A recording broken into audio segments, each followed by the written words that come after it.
வாமா நின்னது மச்சான் பொண்ணு நீங்க பாத்தீங்களா? நீ பாத்தியாடா? இல்லையே மச்சான், இல்லையே. और पैसा नोट किया होता है तो फाइनली सरफेस के और साइड में इलेक्ट्रिक फील्ड का वैल्यू निकल गया था E is equal to KQ बाबा। நீங்கள் டயல் செய்த எண் தற்போது பிஸியாக உள்ளது. தயவு செய்து பின்னர் முயற்சிக்கவும்.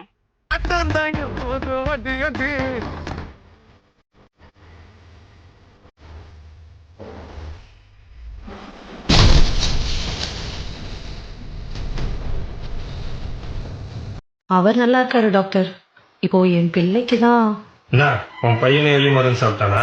இல்ல டாக்டர், அவனுக்கு லூஸ் மோஷன். இது யாருமா?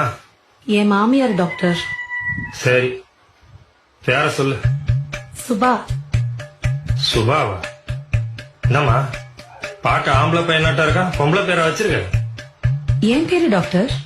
உன் பேரை யாருமா கேட்டா? உன் பையன் பேரை சொல்லு. சரவணன். வீட்டுல நாங்க செல்லமா சரண் சரண் தான் கூப்பிடுவோம். நீ எப்படியோ கூப்பிட்டு தொலை. பையன் எப்படி வெளியே போறான்? கதவு திறந்து வச்சா போதும் டாக்டர், அப்படியே வெளியே ஓடிடுவான். அதனால நாங்க எப்பவுமே கதவை பூட்டியே வச்சிருப்போம். ஏமா நீ எப்பவுமே இப்படித்தானா?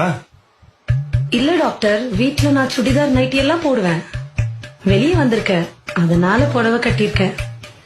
ஐயோ ராமா, உன் புருஷன் ஏன் விஷம் குடிச்சான்னு இப்பதாமா தெரியுது. பையன் சாப்பிட்டானா? இல்ல டாக்டர், அதுக்குள்ள அவன் கையை கழுவிட்டேன். இல்ல வாயில எடுத்து ஏதாவது வச்சிருப்பான். மா படுத்தாதம்மா, நானே டென்ஷன் ஆக கூடாதுன்னு பாத்துட்டு இருக்கேன். நீ போய் உன் புருஷன் வர சொல்லுமா. அவரு வெளியே போயிருக்காரு டாக்டர். ஏமா நான் சொல்றத கேட்டு கொஞ்சம் கரெக்டா சரியா சொல்றியா? சரி டாக்டர். பையன் வயிற்றுக்கு ஏதாவது சாப்பிட்டானா? இல்ல டாக்டர், பால் மட்டும் குடிச்சான். பாலை காய்ச்சி குடுத்தியா? தாய்ப்பால எப்படி டாக்டர் காய்ச்சி கொடுக்க முடியும்? மா பையனுக்கு 3 வயசு ஆகுது, இன்னுமா தாய்ப்பால் குடிக்கிறான்? இல்ல டாக்டர், என் குடும்பத்துல எல்லா குழந்தைகளுக்கும் 5 வயசு வரைக்கும் கட்டாய தாய்ப்பால் கொடுக்கணும்னு எங்க மாமியார் சொல்லிருக்காங்க டாக்டர். ஆமாமா, இப்ப உன் குடும்ப கதையெல்லாம் எனக்கு ரொம்ப முக்கியம். ஏமா பையன் ஏதாச்சும் சாப்பிட்டானா?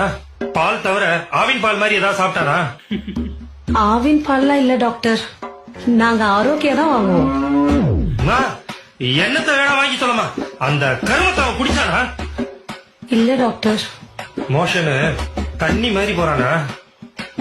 இல்ல டாக்டர், கொஞ்சம் சாம்பார் மாதிரி போறான். என்னது சாம்பார் மாதிரி போறானா? அதுல கொஞ்சம் சோத்த போட்டு பிசைஞ்சு அவனுக்கு ஊட்டு.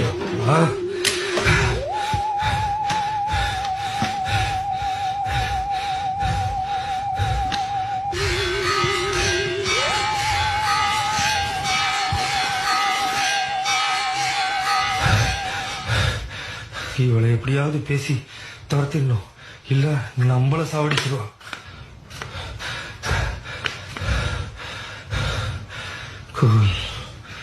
குலாப்பா அம்மா